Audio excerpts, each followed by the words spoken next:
Hey, hello, guys. Good morning, everybody. Have a nice day, all of you. Dear students, मैं चंद पंक्तियों से अपनी बात का आगाज आप लोगों के साथ करना चाहूंगा। सवार ही गिरते हैं मैदान जंग में, वो काफूर क्या चलेंगे जो घुटनों के बल है चलते। तो बच्चों, मैं आप लोगों के साथ में बायोलॉजी का पार्ट स्टार्ट करूंगा।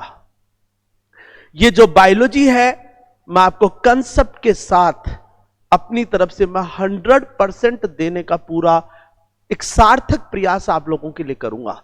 आवश्यकता है आपको अपने अंदर जुनून, अपने अंदर दृढ़ विश्वास, अपने खुद के ऊपर भरोसा और ईमानदारी के साथ आप समर्पण कीजिए अपने विषय के प्रति।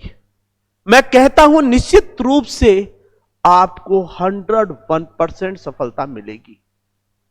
मैं स्टार्ट कर रहा हूं एनिमल फिजियोलॉजी का वो टॉपिक जिससे एग्जाम के अंदर सबसे ज्यादा क्वेश्चन पूछे जाते हैं। 2000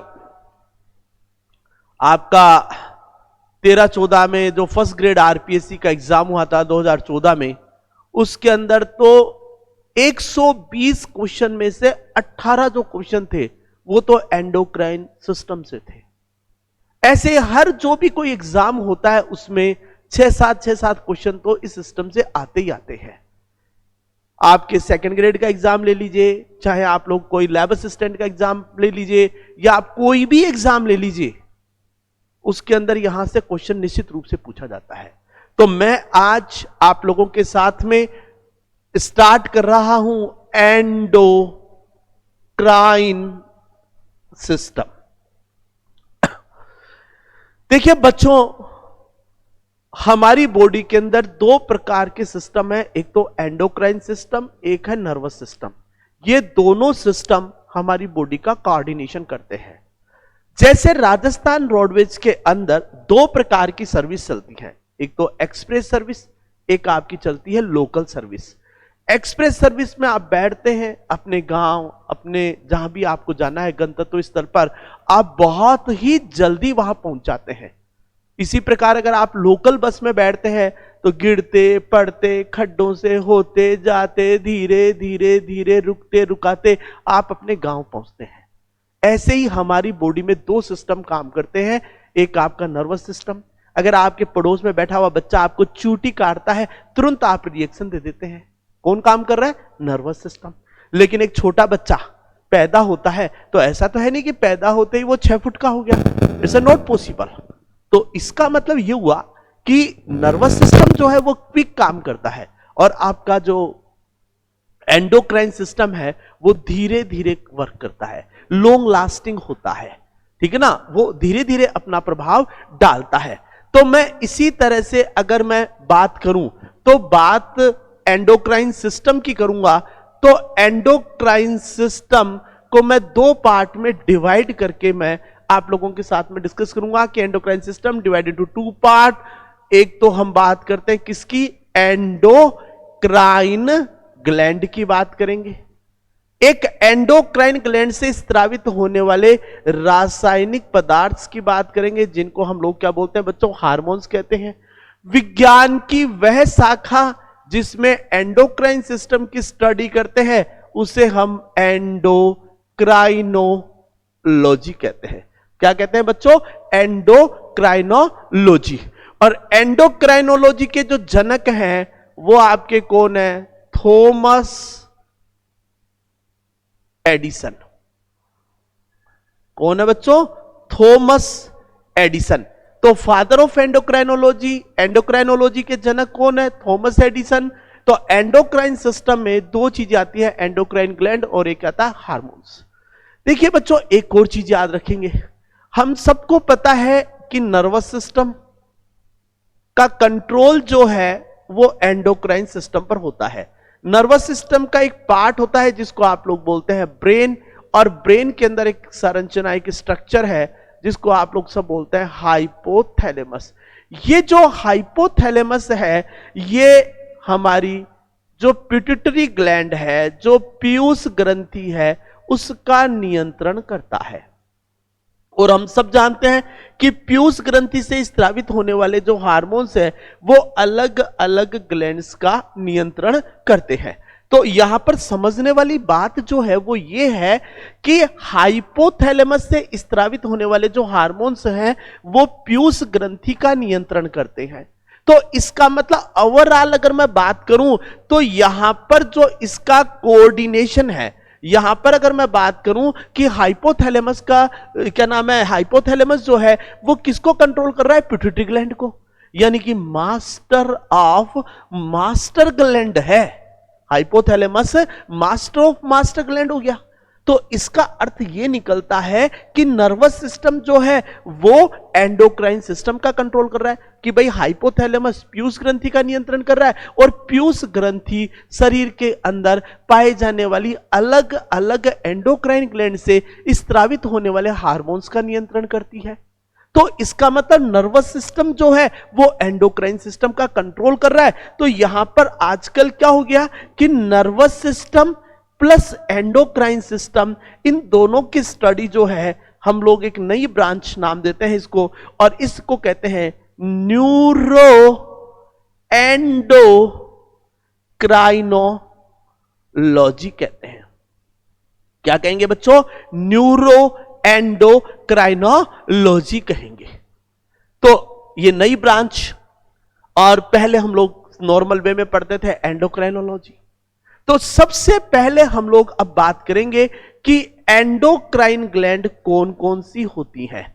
तो एंडोक्राइन ग्लैंड की बात हम सबसे पहले करेंगे कि कौन कौन सी एंडोक्राइन ग्लैंड है। आप मेरी तरफ ध्यान दीजिए, देखिए ये अपना पूरा का पूरा जो जहां ब्रेन है, इस ब्रेन के अंदर यहां पर 3 ग्लैंड है, हाइपोथैलेमस, पिट्यूटरी ग्लैंड और पीनियल ग्लैंड। यानी कि आपका हाइपोथैलेमस है, पीयूष ग्रंथि है, पीनियल ग्रंथि है। तो हाइपोथैलेमस का एक अड़ोसी है, एक पड़ोसी है, और तीनों के तीनों कहां पर प्रेजेंट है, ब्रेन में। तो यहां पर अगर अड़ोसी की बात करूं तो पीनियल ग्रंथि, पड़ोसी की बात करूं तो बच्चों क्या हो गई, पीयूष ग्रंथि। तो यहां पर क्या क्या प्रेजेंट है, अगर मैं यहां पर बात करूंगा तो आप लोग बताएंगे बच्चों हाइपोथैलेमस,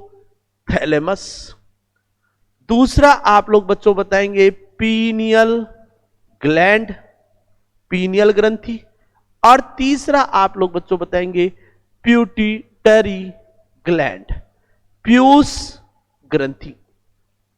पूरा का पूरा नर्वस सिस्टम ओरिजिन में एक्टोडर्मल होता है। तो इसका मतलब ये तीनों की तीनों जो ग्लैंड हैं वो ओरिजिन में कैसी होंगी बच्चों, एक्टोडर्मल होंगी। कैसी होंगी उत्पत्ति में, ये एक्टोडर्मल होंगी। उत्पत्ति में बच्चों ये कैसी होती है, एक्टोडर्मल। फिर थोड़ा और नीचे उतरते ही यहां पर ये नजर आता है टेटवा, ये है विंड पाइप, श्वास नली। श्वास नली के दोनों ओर एक ग्लैंड पाई जाती है जिसको बोलते हैं थायराइड ग्लैंड, थायराइड ग्रंथि। कितनी जोड़ी होती है, एक जोड़ी, गहरे लाल रंग की होती है, और प्रत्येक थायराइड ग्लैंड के ऊपर एक जोड़ी पैराथायराइड ग्लैंड भी पाई जाती है। तो इस प्रकार से पैराथायराइड ग्लैंड कितनी हो गई, 2 जोड़ी। तो मैंने कौन सी ग्लैंड बताई, next thyroid gland. Thyroid gland के बाद में अगर हम लोग बात करें तो बच्चों बताएंगे पैराथायराइड ग्लैंड। कौन सी ग्लैंड बताएंगे, पैराथायराइड ग्लैंड। तो यहां पर थायराइड ग्लैंड, थायराइड ग्लैंड के बाद में क्या हो गया, पैराथायराइड ग्लैंड। और थोड़ा नीचे आए तो यह हमारा क्या आ जाएगा, हार्ट। अपना जो हार्ट है डोर्सल एओर्टा के पास, यहां पर पृष्ठ महाधमनी जो है, यहां पर मैं बात करूं इसके हार्ट के नजदीक एक ग्लैंड पाई जाती है बच्चों जिसको बोलते हैं थाइमस ग्लैंड। क्या बोलेंगे, थाइमस ग्रंथि। हाइपोथैलेमस, पीनियल ग्रंथि, पीयूष ग्रंथि, थायराइड ग्रंथि, पैराथायराइड ग्रंथि, थाइमस। फिर थोड़ा और नीचे आए तो इंटेंस्टाइन का लूप आता है, आंत का लूप आता है, उसमें पाया जाता है पेनक्रियाज। पेनक्रियाज एक मिक्स्ड एंडोक्राइन ग्लैंड है। पेनक्रियाज को दो पार्ट में डिवाइड करते हैं, पेनक्रियाटिक एसिनी यानी कि अग्नाशयी पुट्टक, और एक होती है लैंगरहैंस की दीपिकाएं। तो जो लैंगरहैंस की दीपिकाएं हैं, आइसलेट्स ऑफ लैंगरहैंस, लैंगरहैंस की जो दीपिकाएं हैं इनसे इंसुलिन, ग्लूकेगोन हार्मोन स्रावित होता है। तो यहां पर ये चारों की चारों जो ग्लैंड हैं ये बच्चों उत्पत्ति में होती हैं एंडोडर्मल। ये उत्पत्ति में बच्चों कैसी होती हैं, इनके लिए आप बता सकते हैं उत्पत्ति में ये कैसी होती हैं, एंडोडर्मल होती है। उत्पत्ति में कैसी होंगी, ये एंडोडर्मल होती है। उत्पत्ति में आप लोग बता सकते हैं बच्चों ये कैसी होती है, एंडोडर्मल होती है। उत्पत्ति में ये आप लोग यहां पर बता सकते हैं कि ये उत्पत्ति में जो है कैसी होती है, एंडोडर्मल होती है। इसके अलावा हम लोग और दूसरी जो ग्लैंड्स हैं उनके बारे में बात करें। दूसरी ग्लैंड्स के बारे में बात करें तो बच्चों आप लोग थोड़ा और नीचे आ जाइए। नीचे आते ही एक जोड़ी किडनी आती है। किडनी के ऊपर, किडनी को हम बोलते हैं रीनल ऑर्गन। किडनी के जस्ट ऊपर, प्रत्येक किडनी के ऊपर एक एक एड्रिनल ग्लैंड प्रेजेंट है। एड्रिनल ग्लैंड कह दीजिए, या चूंकि किडनी के ऊपर प्रेजेंट है तो सुप्रा रीनल ग्लैंड भी कहते हैं। सुप्रा का मतलब होता है कोई ऊपर उपस्थित हो, और इंफ्रा नीचे, तो सुप्रा। यहां पर हम लोग बात करेंगे एड्रिनल ग्लैंड, एड्रिनल ग्रंथि, इसी को बोलते हैं बच्चों सुप्रा रीनल ग्लैंड। अधिवृक्क ग्रंथि भी कह देते हैं। एड्रिनल ग्लैंड जो है ये बच्चों उत्पत्ति में एक्टोमीजोडर्मल होती है। उत्पत्ति में कैसी होती है, एक्टोमीजोडर्मल होती है। और ये जो एड्रिनल ग्लैंड है, इस एड्रिनल ग्लैंड को हम दो पार्ट में डिवाइड करके हम पढ़ सकते हैं। दो पार्ट कौन कौन से, एक बताएंगे बच्चों एड्रिनल कॉर्टेक्स, और एक बताएंगे बच्चों एड्रिनल मेडुला। एड्रिनल कॉर्टेक्स जो है ये उत्पत्ति में आप लोग यहां पर बताएंगे कैसा होता है, मीजोडर्मल होता है, जबकि एड्रिनल मेडुला उत्पत्ति के अंदर आप लोग बताएंगे एक्टोडर्मल होता है। तो संयुक्त रूप से हम बच्चों क्या बोलते हैं, एक्टोमीजोडर्मल। तो अधिवृक्क ग्रंथि उत्पत्ति में एक्टोमीजोडर्मल होती है। उसके अलावा फिर हम लोग आगे चले, थोड़ा और नीचे उतरते हैं तो हमें नजर आते हैं गोनेड्स, जनद अंग। क्या नजर आते हैं बच्चों, गोनेड्स नजर आते हैं। क्या नजर आते हैं बच्चों, गोनेड्स, यानी कि जनद अंग नजर आते हैं। अगर मैं इन जनद अंगों की बात करूं तो मेल में और फीमेल में, मेल में टेस्टिस जिनको आप लोग बच्चों क्या बोलते हैं, वृषण कहते हैं, और फीमेल में क्या होते हैं बच्चों, ओवरी, जिसको आप लोग क्या बोलते हैं, अंडाशय बोलते हैं। क्या बोलते हैं, अंडाशय। तो गोनेड्स में टेस्टिस और ओवरी ये दोनों एंडोक्राइन पार्ट है, और जो गोनेड्स हैं ये भी बच्चों उत्पत्ति में कैसे होते हैं, मीजोडर्मल होते हैं। इनके अलावा हम और भी ग्लैंड्स की बात करेंगे, जैसे प्लेसेंटा की बात करेंगे। प्लेसेंटा से भी हार्मोन स्रावित होते हैं। इसी तरह से ओवरी के अंदर एक कार्पस ल्यूटियम आता है। कार्पस ल्यूटियम और प्लेसेंटा ये दोनों ही टेम्पररी एंडोक्राइन ग्लैंड है, अस्थायी अंतःस्रावी ग्रंथि होती हैं, जिनके बारे में हम आगे डिस्कस करेंगे। अब मैं आपको सबसे पहले बात करूंगा कि हार्मोन्स क्या होते हैं। ये तो डिफरेंट टाइप की एंडोक्राइन ग्लैंड्स हैं जो कि हमारे शरीर के अंदर पाई जाती हैं। मैं यहां पर आपको इतनी बात जरूर बताना चाहूंगा कि आप अपने टेक्स्ट को जब भी बायोलॉजी में पढ़ें तो जो टेक्स्ट आपको मैंने दिया है वो, इसके अलावा आप एक बार एनसीईआरटी की रीडिंग जरूर लगा लें। लाइन टू लाइन एनसीईआरटी को समझना है। क्योंकि उसकी हर लाइन से कहीं ना कहीं से क्वेश्चन निकलता है। आपको क्वेश्चन की प्रैक्टिस की जो सीट्स है उनके पीडीएफ भी आपको उपलब्ध करवाए जाएंगे, जिससे आप उनकी प्रैक्टिस अच्छे से कर सके। जितने ज्यादा ऑब्जेक्टिव आप निकालेंगे उतना ज्यादा बेनिफिट बच्चों आपको भविष्य के अंदर मिलने वाला है। अब हम लोग बात करते हैं कि हार्मोन्स क्या है। मैं हार्मोन्स की डेफिनेशन की बात आप लोगों के साथ करूंगा बच्चों कि हार्मोन्स क्या है, हार्मोन्स को हम कैसे परिभाषित कर सकते हैं। हार्मोन की परिभाषा से भी बच्चों एग्जाम के अंदर क्वेश्चन बहुत बार पूछा जाता है और बहुत बार बच्चे यहां से आए हुए सवाल को भी गलत कर बैठते हैं। हार्मोन्स, देखिए बच्चों, हार्मोन जो है ये फर्स्ट केमिकल मैसेंजर होते हैं। फर्स्ट केमिकल मैसेंजर का मतलब प्रथम संदेश वाहक अणु होते हैं। प्रथम संदेश वाहक अणु है। ये ऑर्गेनिक मॉलिक्यूल होते हैं, ये कार्बनिक अणु हैं। ये चूंकि दो सेल के बीच में कम्युनिकेशन करवाते हैं, तो दो सेल के बीच में बातचीत करवाते हैं, तो दो सेल के बीच में यानी कि इंटर, और कैसा मॉलिक्यूल है, सिग्नलिंग करवा रहा है, इसलिए इसको कम्युनिकेशन करवाता है, इसलिए इसको बोलते हैं इंटर सिग्नल मॉलिक्यूल। बच्चों, हार्मोन्स खाद्य पदार्थ नहीं है, अपोषकीय पदार्थ होता है। हार्मोन कैसा पदार्थ है, नॉन न्यूट्रिटिव सब्सटेंस होता है, मतलब अपोषकीय पदार्थ होता है। हार्मोन अनलोकलाइज्ड है। हार्मोन कैसा होता है, अनलोकलाइज्ड होता है।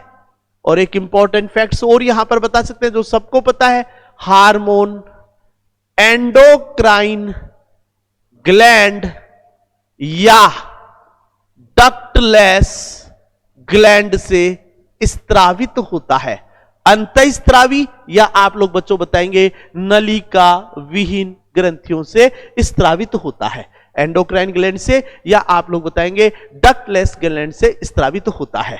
तो यहां पर अगर हम लोग बात करें हार्मोन्स की, तो आप लोग ये बातें बताएंगे। इसके अलावा हार्मोन्स जो हैं, हार्मोन्स के against no formation of antibody, no formation of antibody, hormone के विरुद्ध एंटीबॉडी का निर्माण नहीं होता। हार्मोन जो हैं वो याद रखेंगे बच्चों, नॉन एंटीजेनिक होते हैं।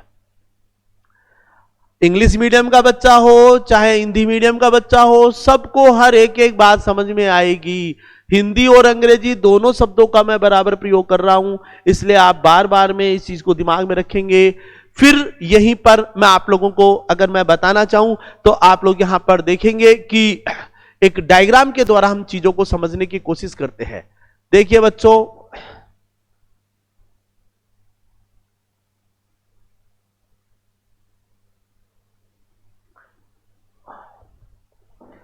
थोड़ा डायग्राम अच्छा बनाते हैं।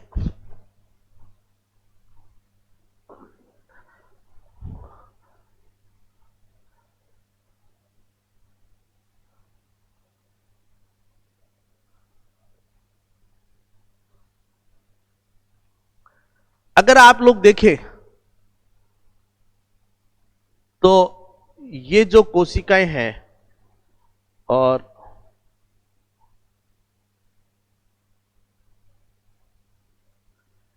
कोशिकाएं और यहां पर बच्चों ये रिसेप्टर हो गया, और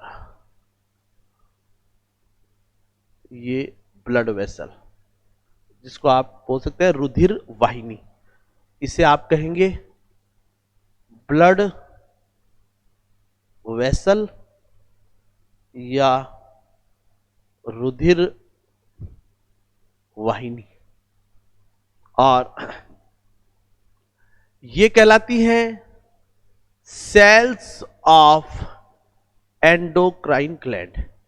ये कहलाती हैं सेल्स ऑफ टारगेट ऑर्गन, और ये कहलाता है बच्चों रिसेप्टर, या जिसको आप लोग ग्राही अंग भी कह सकते हैं। तो देखिए बच्चों, यहां पर आप लोग देखेंगे कि जो एंडोक्राइन ग्लैंड की सेल्स हैं, इन एंडोक्राइन ग्लैंड की सेल से यहां पर एक रासायनिक पदार्थ स्रावित होता है। इस रासायनिक पदार्थ को हम लोग क्या बोलते हैं बच्चों? इस रासायनिक पदार्थ को हम कहते हैं हार्मोन। तो यहां पर अगर आप लोग देखें तो हार्मोन नलिका विहीन या अंतःस्रावी ग्रंथियों से स्रावित होता है और ब्लड के द्वारा अपने टारगेट ऑर्गन पर पहुंचकर ये उपापचयी क्रियाओं का नियमन करता है। तो हार्मोन की परिभाषा क्या लिख सकते हैं? हार्मोन प्रथम संदेश वाहक अणु होता है। ये कार्बनिक अपोषकीय इंटर सिग्नल मॉलिक्यूल है जो कि नलिका विहीन या अंतःस्रावी ग्रंथियों से स्रावित होकर रुधिर के द्वारा अपने लक्ष्य अंग पर पहुंचकर उपापचयी क्रियाओं का नियमन करता है, हार्मोन्स कहलाता है। बच्चों, अगर लक्ष्य अंग की कोशिकाओं से ग्राही अणु को अगर हटा दें, रिसेप्टर को अगर हटा दें, तो हार्मोन रिसेप्टर के साथ बाइंड नहीं होगा और लक्ष्य अंग पर हार्मोन का कोई प्रभाव नहीं आएगा। तो हार्मोन लक्ष्य अंग पर अपना प्रभाव कब देगा? जब लक्ष्य अंग की कोशिकाओं पर रिसेप्टर उपस्थित हो। तो हार्मोन एक रासायनिक अणु है जो ब्लड के द्वारा, इंग्लिश मीडियम के स्टूडेंट भी लिख सकते हैं, hormone is the first chemical messenger which secretes from ductless or endocrine gland, pass through the blood and to reach their target organ, bind with a specific receptor which present on the cell of target organ and show their metabolic response. This chemical molecule called as hormones. Hormones localized नहीं होता भाई, यहां से स्रावित हुआ hormone और यहां पर जाकर अपना प्रभाव डाल रहा है, तो हार्मोन्स को हम लोकलाइज्ड भी नहीं कह सकते। हार्मोन के विरुद्ध एंटीबॉडी का निर्माण नहीं होता। कौन सा हार्मोन है जिसके विरुद्ध एंटीबॉडी बन जाती है? भैया, हमारे शरीर के अंदर पाए जाने वाली थायराइड ग्लैंड, थायरोक्सिन हार्मोन, इसके विरुद्ध केवल एंटीबॉडी का निर्माण होता है। और एक डिजीज होती है हाशिमोटो डिजीज, यानी कि सुसाइडल ऑफ थायराइड ग्लैंड, यानी कि थायराइड ग्रंथि की आत्महत्या। अभी हम आगे लेक्चर जो होगा उसमें इन चीजों को डिस्कस करेंगे।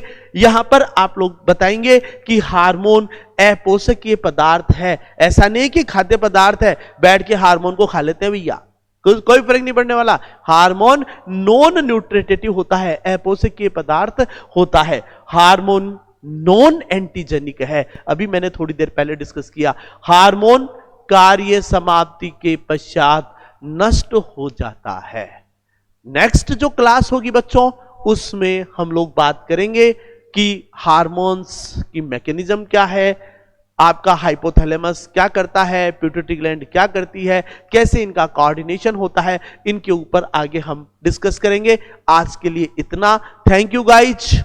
निश्चित रूप से आपको मेरी क्लास बहुत अच्छी लगी होगी और आपको चाहिए कि आप मेरे से जुड़े, और जुड़ने के लिए आप इस ऐप को इंस्टॉल अवश्य करें। Thank you guys, thank you.